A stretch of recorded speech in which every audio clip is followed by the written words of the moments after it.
Okay, I'll just show you how to set the sat nav in this Vauxhall Antara. That button there is the map. That's sat nav, and you see destinations come up there. I'll just press it twice, make sure it doesn't.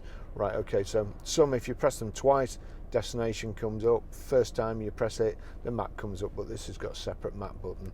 So here we go, click on destination, enter address,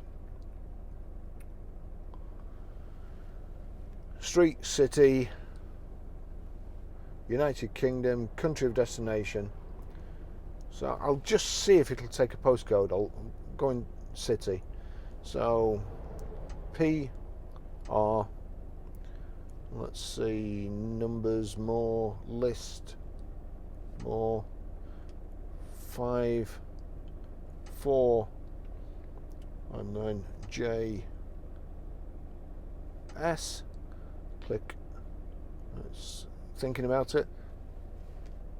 That's it's done it. So that's it. Start.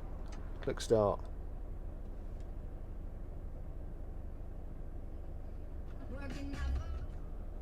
Follow the road for 2 kilometers. There you go. So that's how you do it. Although it says it doesn't give you a clue with postcode, if you go into city and you put the postcode, then it works. And don't forget to click more to get the numbers up. Otherwise, again, that's a bit confusing. So that's pretty good.